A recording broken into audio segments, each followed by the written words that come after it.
We're recording. Okay, so we're group number 6. My name is Eduardo Meyer. Group members Joshua Elliott, Stephanie Casper, and what is the subject of evaluation? HomeKing's business model and the product offering. What is the evaluation you need to perform? Was it a wise decision to continue with the current staffing model of employment rather than agency staffing? Is HomeKing's product offering optimal for capturing market share? What questions will help you make the evaluation? What are the main characteristics of the homemaking industry? What factors have contributed to this landscape? What are the 2 main business models of service providers in this industry? And what are the main differences between them? How did HAH manage to transform and disrupt the homemaking industry in China? What areas should companies in this industry, including HAH, pay attention to in the future? And what concepts, frameworks will help you answer your questions? And those are the nature of this homemaking service market, the agency staffing model, the employment staffing model, and the market in China. Okay, that's for the evidence for our first criteria. We used the profits made by the company. On page 1 and 2, HomeKing made 306 billion RMB in 2016, but spent 427 billion RMB in that year. This evidence indicates that HomeKing has spent more than it had made on, and there's a difference. I'm sorry, my computer is lagging. The short-term steps are finding cuts. These will most likely be the area of staffing where 80% of costs are currently residing.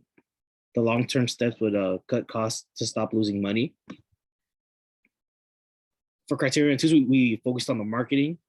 On page 7, it stated that HomeKing's marketing costs increased annually from 15,000 RMB, which is about roughly $2,143 US in 2010, which is their first year, to 520 RMB, which is 75,000 US dollars in 2014, and 53 million RMB, which is approximately 7.5 million in 2016. In those 6 years, HomeKing's marketing costs increased more than 3,500 times. And due to a successful campaign, this is like showing that basically the company is doing pretty well, expanding and getting their message across to consumers. I feel like the short-term steps for that would be to keep pushing out ads and profits. Long-term step would be to continue expanding their network into other markets and successfully integrate. Another piece of evidence was on page 7 as well, where HomeKing launches official website on which customers can make appointments for services by filling out their address and their requested service hours. And second, HomeKing launched online promotion activity on online platforms such as Baidu, which is one of China's leading technology companies. This is good for the company, being that they have a successful internet campaign, which offered a new promotion with a premium, and which successfully acquired a lot of a new niche that they were trying to explore. One short-term step would be to continue to push ads out into the internet and acquire as many people and expand to many possible niches as possible. A long-term step would be to successfully integrate online and get to new cities and markets, as stated. As for criterion 3, then we're going to discuss the HomeKing. The first piece of evidence was on page 8 through 9. It says among them, the customer relationship management system mainly help record each consumer's information. And basically, it states that it groups up the consumers based on products that they purchased and the sales items, and the system also recommends services and subscriptions to the consumer as they go along. So this system helped record feedback from customers, which can be converted into information to market-specific items or options to their consumers. Short-term so would be to make the variables, I guess, more visible, or I guess be more aware of the variables, being that it's still a new system. In the long term, continue to upgrade the system to enforce new and innovative things. The second piece of evidence was the management system, which offered online booking and payments.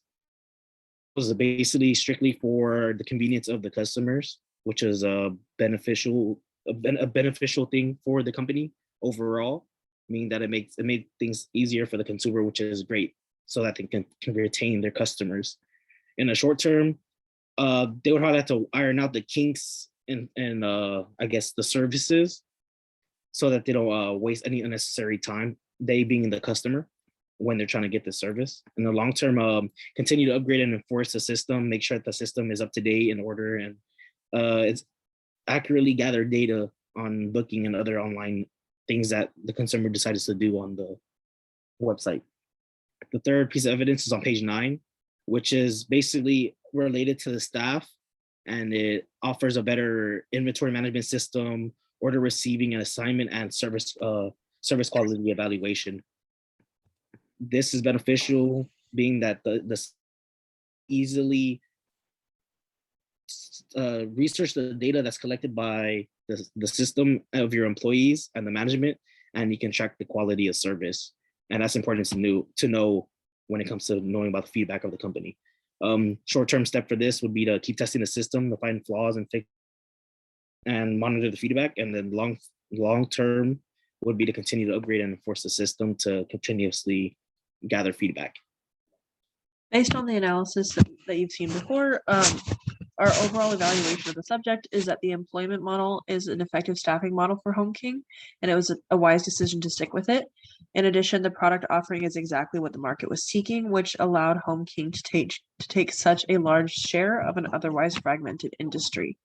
What are our major reasons that support our overall evaluation? As we saw in the first table, HomeKing is investing in the future of its business, although it was operating in the red for a while. All of those investments were intentional with the purpose of making future profits. As we saw in table 2, HomeKing effectively uses the data obtained by current users to improve product offering, and it has mastered their online marketing strategy. And as we saw in table 3, HomeKing has more control of their labor force than does its competitors. The high-level goals for our action plan include, in terms of like short-term actions, continue to use the same employment model with employees as opposed to a platform system. Continue to offer the house cleaning warrior and continue to offer the Star House A4, A6, and A8 packages. But a good way to capture a larger market is to branch out into the B2B market, selling to not only residential houses, but also commercial business sites. So maybe create or at least conduct research into commercial customers and the packages they might prefer. Also continue using the cold calling method because it is working very well. In the long term, yes, continue to use the employment model, continue to offer the house cleaning warrior, continue to offer the Star House A4, A6, and A8 packages because they are very successful, so they should definitely not be discontinued, but offer a Star Business cleaning service for the B2B world, servicing or like cleaning storefronts as opposed to just cleaning houses, and use the results from any surveys in the short-term steps to decide which sizes and frequencies would suit business needs as opposed to personal residential needs.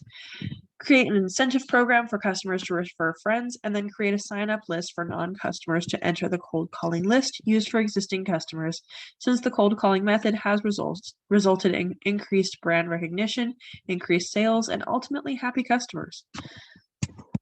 So the most important risks associated with our action plan include the risk that by continuing with largely the same good setup, HomeKing is missing out on an even greater opportunity in terms of diversification or increasing brand recognition. So there's always that opportunity cost and that opportunity risk. There is a risk of alienating customers with cold calling. Like if you call the same person enough, they may get annoyed and just leave out of spite.